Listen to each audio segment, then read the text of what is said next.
And today, podcasters, YouTubers, bloggers, anybody that hosts live video or anybody that does interviews, this one is for you.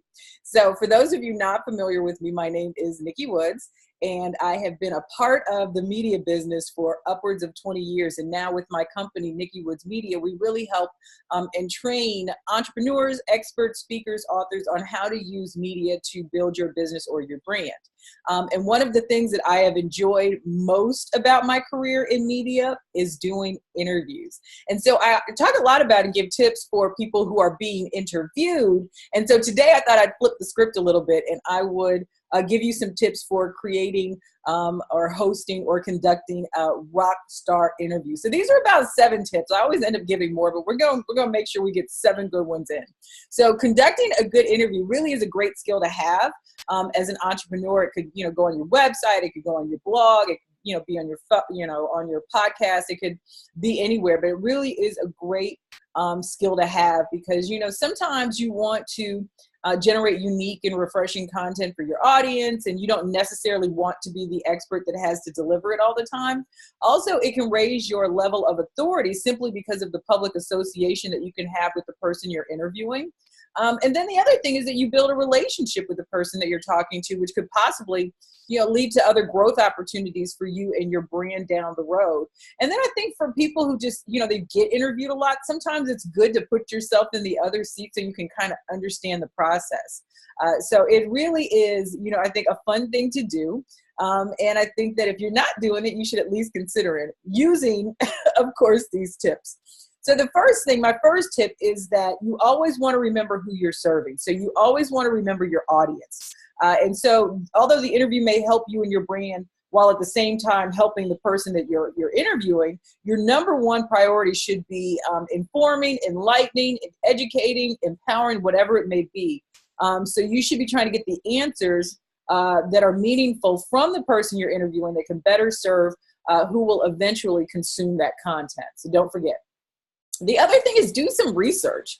You want to make sure that, one, you understand a little bit about who you're interviewing first, right? And so you want to, go through their bio. You want to look at their website, watch their social media, kind of pick up some tips that might, the mass public might not necessarily know that will make the interview not only informative, but also engaging and interesting. You want to make sure that you confirm the details with the person you're interviewing, date and time. How are you going to, communicate? Is it going to be Skype? Is it phone call? Is it Zoom? What is it going to be? How long is it going to be?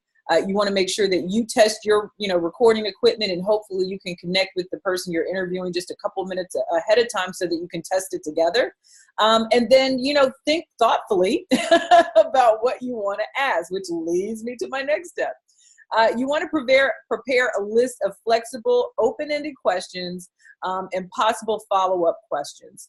And so one of the things that, I always tell people is I don't even call them interviews. I call them conversations. And that's because it really does not, for me, need to be necessarily a predetermined, structured flow. So obviously you want to have questions ready just in case, so that you make sure that you get out the information that you want your audience to have, or you get out the information that may be important to the person that you're interviewing. But really look at it as a conversation. I think that when people, stick to a set of questions, it can be a very stilted exchange, and you might miss some gems because you're not really focused on the conversation. You're focused on asking your question. So this is not like a shopping list that you have to stick to 100%. You should have some, follow-up questions based on a question, but you really should just be flexible. So as far as questions themselves, try not ever to ask a yes or a no question, because you might just get the yes or a no. Try to contain it to just one question at a time. Even though I can be guilty of having kind of a series of questions that I think are grouped together. A lot of times if you're speaking to somebody who's not, experienced in doing interviews, it could be confusing. Keep them relevant, but creative.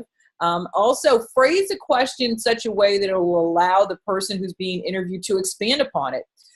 And sometimes I will offer to show the questions in advance or send them over in advance just in case. Or you may ask the person that that is being interviewed if they have any questions that they would like included. I think that, the one thing to keep in mind with this is some of the larger media outlets will not ask you to contribute questions if you're being interviewed. And a lot of times they won't send the questions that they're asking in advance. So that's just a note. But, of course, if you're in charge of your own, interview, if you're in charge of your own platform, then you can do that. The second thing is the second thing, because we're on like 4, but provide a welcoming environment. So in order to get the best answers from the people you interview, you really have got to make them comfortable.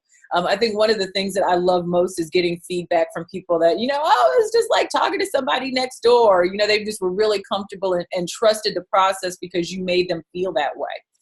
So like I said, make sure that they know all the details. That always, gives them a certain comfort level. Ask them if they'd like to see the questions first. If you're comfortable with that, thank them for the interview before you even start, and welcome them to the audience.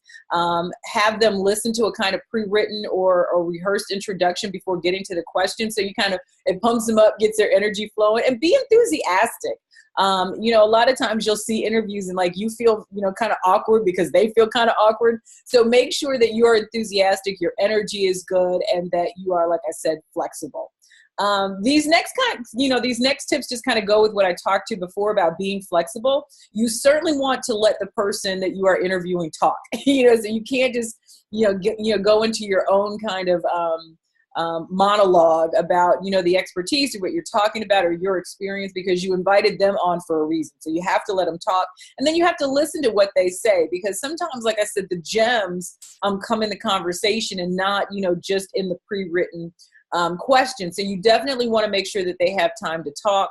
And then, just overall, you want to strive for excellence. So make sure that it's a high quality production. Make sure that, you're doing everything that you can just technically to make sure that it's good. And so, like I said, just have fun. Just to repeat some of the nevers that you don't want this to have. You never want to ask a yes or no question. You really want to try not to ask more than one question at a time. And you want to really kind of allow sometimes for a pause or just a kind of a down moment. You don't want to necessarily allow it to be awkward.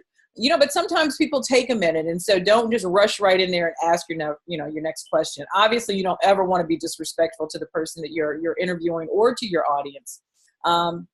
Just some of the things that I don't like to hear, make sure that you keep your mouth close to the microphone, but then you're not actually breathing into the microphone. And you might even want to sit back when the other person is talking. And you never want to forget who you're serving. I think at the end of the day, that's the most important thing. You always want to provide, valuable information and, just education, empowerment, whatever it may be to your audience. And also the other thing, never forget to smile. So people would, they'll say, oh, you're on radio. Why are you always smiling when you do your interviews? But smiling just gives your voice just such a warmth. And just an energy that people automatically can relate to. So even if it's just audio, even if it's a radio interview or it's a podcast and there's no video involved, just smile, because it really does change the texture and the quality of your voice. So hopefully those have been helpful. I love interviewing. Like I said, it's probably one of my favorite things to do, which is why I still do so much of it, because I just think it is just an awesome way to communicate and to learn things and to, empower other people. And so if you actually have your own show, if you are a media professional, I want you to go check out my website. It's called makeexpertconnections.com. I'll drop it below, makeexpertconnections.com. I really would like to send you some great quality guests for your show. And so if you haven't heard, I'm kind of doing a marriage of experts and media. So if you are a media professional, I am still looking for you. So that we can send you some guest suggestions that I think would be very, very helpful for you. So thank you. I hope, like I said, I hope this has been of value, and I always enjoy coming into your LinkedIn timeline and saying hello and just letting you know what I do. And hopefully, like I said, you can take it and run with it. So I will absolutely see you next time. And I will talk to you soon. Oh, if you have any questions, make sure you drop them below because I'm always looking for questions, always. So drop them below and I will talk to you soon. Bye.